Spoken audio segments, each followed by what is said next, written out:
بسم اللہ الرحمن الرحیم۔ السلام علیکم ورحمۃ اللہ وبرکاتہ۔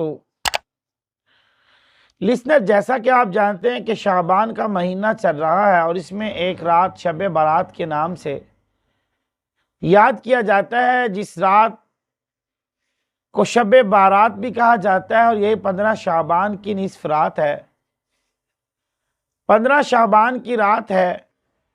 تو اسی رات کو شب برات بھی کہا جاتا ہے۔ اس میں مختلف رائے ہیں اور مختلف اقوال ہیں۔ سب سے پہلے دیکھتے ہیں قرآن کریم کی سورۃ دخان ہے، آیت نمبر 1 سے لے کر آیت نمبر 4 تک مفسرین نے اس میں اختلاف کیا۔ بعض مفسرین کی رائے یہ ہے کہ یہ اس رات سے مراد شب برات کی رات ہے، اور بعض مفسرین کہتے ہیں کہ نہیں، لیلۃ القدر کی رات ہے۔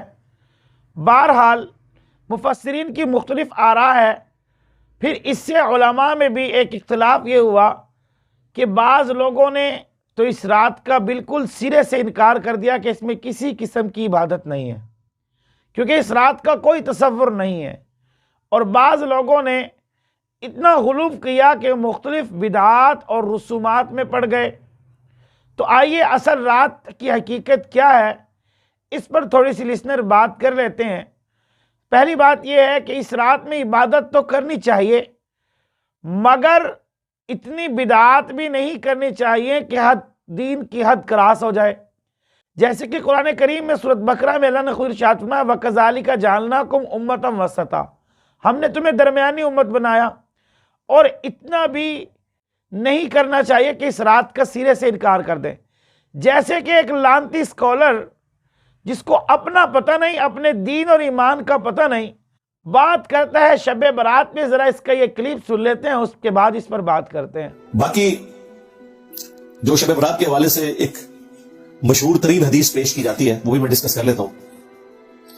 وہ جامع ترمذی میں ہے، سنن ابن ماجہ میں ہے، مشکات کے اندر بھی موجود ہے، اور یہ حدیث سب سے مشہور ترین حدیث ہے جس کو سارے لوگ کوٹ کر رہے ہوتے ہیں، خواہ وہ ڈاکٹر طیب قادری صاحب ہو، خواہ مولا طارق جمیل صاحب ہو، باپا جانی الیاس قادری صاحب ہو، سب اس حدیث کو کہتے ہیں۔ دیکھیں جامعہ ترمذی میں یہ حدیث آئی ہوئی ہے، سنن ابن ماجہ میں آئی ہوئی ہے کہ نبی اسلام ایک رات بقیع غرقد قبرستان میں چلے گئے، اور سیدہ عائشہ آپ کے پیچھے چلی گئی کہ آپ علیہ السلام اچانک اٹھ کے کہاں چلے گئے۔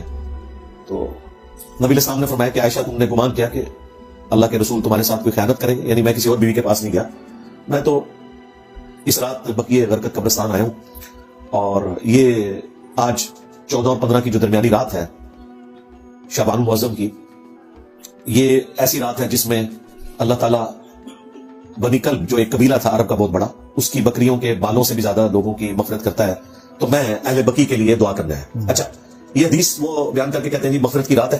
اس حدیث کے ساتھ خود لکھا ہوا ہے امام ترمذی نے کہ یہ حدیث منقطع ہے، یعنی راویوں کی ملاقات ہی نہیں آپس میں۔ پھر تدلیس کا بھی ایشو ہے اس میں۔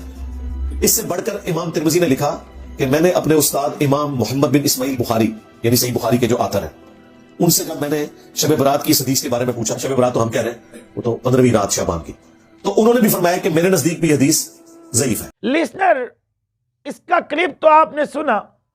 اس لانتی بے ایمان کذاب الو کے پٹھے جاہل بیکار شخص کا میں نام لینا گناہ کبیرہ سمجھتا ہوں، اس لیے کہ اس بغیرت کو کچھ نہیں آتا، سوائے لوگوں کو گمراہ کرنے کے اسے کچھ حاصل نہیں۔ لسنر، جس کو پڑھی ہوئی ٹیبل پہ کتاب کے سامنے کا حاشیہ نہ آ رہا ہو، وہ کیا حدیث کے ضعیف اور حدیث کے صحیح ہونے پر بات کرے گا؟ لسنر، بہت سی ایسی ویڈیو موجود ہیں کہ جس میں اس لانتی کو عربی پڑھنے کا صحیح طریقہ بھی نہیں آتا، اور بہت سی ایسی ویڈیو ہیں کہ جس میں ایک ٹائم پر ایک ہی بیان میں یہ ایک بکواس کر رہا ہوتا ہے، اور دوسری بکواس بھی اس کے اس بیان میں ہی اس کے مخالف ہوتی ہے۔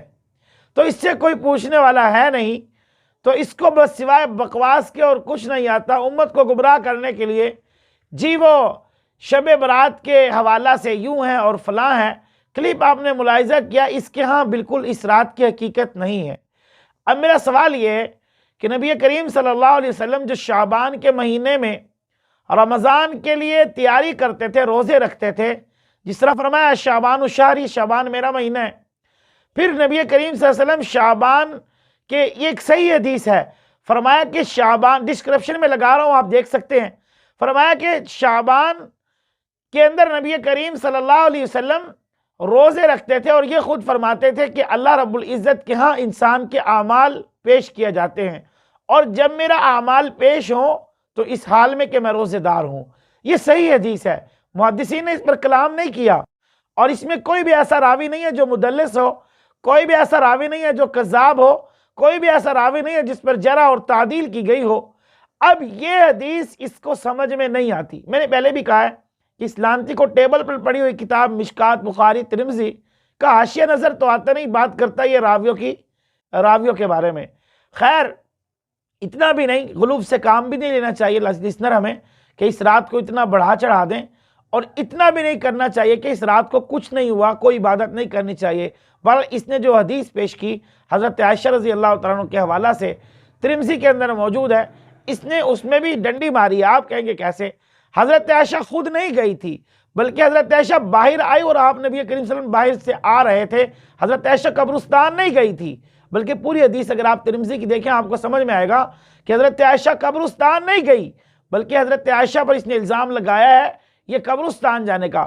حدیث میں کہیں بھی حضرت عائشہ کا قبرستان جانا ثابت اس دن نہیں ہے، اس رات میں نہیں ہے، بلکہ حضرت عائشہ باہر نکلی تھی اور آپ قبرستان نہیں گئی۔ آپ نے رسول اللہ علیہ وسلم کو آتے ہوئے دیکھا تو آپ نے فرمایا آپ کدھر تھے؟ تو فرمایا میں قبرستان گیا تھا۔ تو حضرت عائشہ قبرستان نہیں گئی۔ جس لانتی کو یہ نہ پتا ہو کہ حضرت عائشہ قبرستان گئی تھی یا باہر سے دیکھا تھا، وہ حدیث کے ضعیف اور صحیح ہونے پر بحث کیا کرے گا؟ اللہ تعالی ہم سب کو صحیح ہدایت نصیب فرمائے، صحیح دین پر چلنے کی توفیق عطا فرمائے۔ آخر دعوانا الحمدللہ رب العالمین۔